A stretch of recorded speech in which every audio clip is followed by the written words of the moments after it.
Hello and welcome to tribetopper.com. You're watching this video on important concepts of electrostatics for grade 12. And in this video, we are going to talk about the electric field on the equatorial line of an electric dipole. Now, what is the equatorial line?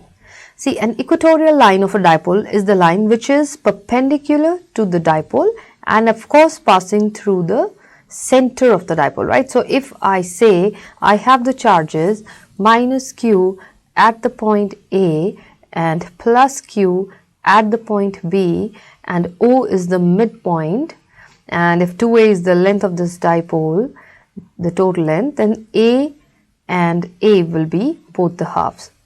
So O is the midpoint, and this line which is passing through the center of this dipole is going straight up perpendicular to the axis. So this point we can mark it, say P here, is our observation point which lies on the equatorial line of the dipole. So a line that passes perpendicular to the axial line and it passes through the midway between the charges is our equatorial line. Now let's see what all will be the distances and the fields here. So if we consider R to be the distance of the point P from O, then what is going to be AP and BP? Since it's a right angle triangle, because this is perpendicular, therefore both of them can be found out by the Pythagoras theorem. It will be an equilateral triangle because P is equidistant from both the sides. So this side and that, both the sides would be A square plus R square. That's going to be the distance of these points. Now, what will be the electric field at P due to the charge at A? That's going to be Q upon 4 pi epsilon naught times R square. Now, what is the distance R square? It's A square plus R square root, and so when we square it, it becomes square, of course. And this electric field is directed towards the charge, negative charge. Therefore, it's here along PA. So I'll write it here along PA. Now, what would be the electric field at P due to the charge at B?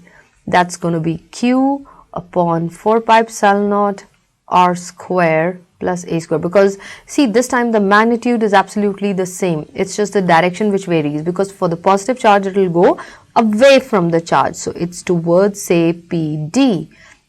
So if my electric field due to the plus Q charge is same magnitude but along PD, therefore what should be the net or resultant magnetic electric field?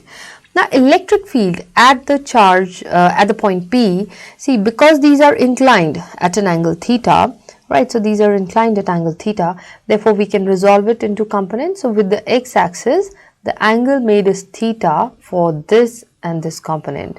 And as you can see, the vertical components, if we draw the vertical components, they are going to be cancelling each other, because for vertical component for this one, that's along PD, goes up, and the vertical component for this one goes down. The magnitude being equal and opposite, it would cancel out. So we can write here that the vertical components of EA, right, the vertical components of EA and EB, they cancel out, but we will be left only with the horizontal component. So they both will add because they are in the same direction. So whether you take it for EA or for EB, it's both in this direction. So therefore, the total electric field is going to be the sum of the components, the horizontal components. So that's going to be 2 times E in A cos of theta. So whether you take EA or EB, it's the same thing. So I write twice of EA cos of theta, the horizontal components, they add up to give the resultant electric field at the point at the point P.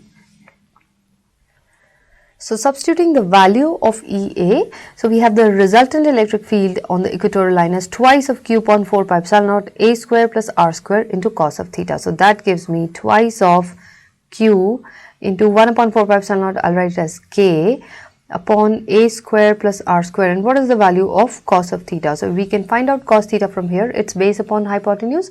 So I'll substitute the value of cos theta is A, the base, upon R square, that is R square plus A square raised to the power 1 by 2. right? And when I put this value, what is 2q times a? The product is p, so I get p k upon a square plus r square. The powers get added, so it's this whole square, and sorry, this won't be whole square, this is not whole square, so we have a square plus r square plus 1 by 2, so that gives me 3 by 2.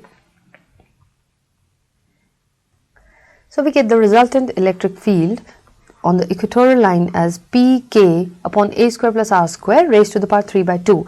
Now for the special case, that's for a short dipole, again a square would be ignorable, so I would get the electric field on the equatorial line of a short dipole to be p times k upon, this would give me r cube. So we find that the electric field on the equatorial line is pk upon r cube, whereas the one we had on the axial line was 2pk upon r cube. That means if we talk about a short dipole, then the electric field on the axial line is going to be twice the electric field on the equatorial line, and both will vary inversely as the cube of distance.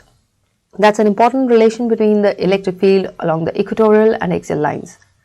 I hope you find this video helpful. Please follow us on Instagram, Facebook, and Twitter at tribetopper.com.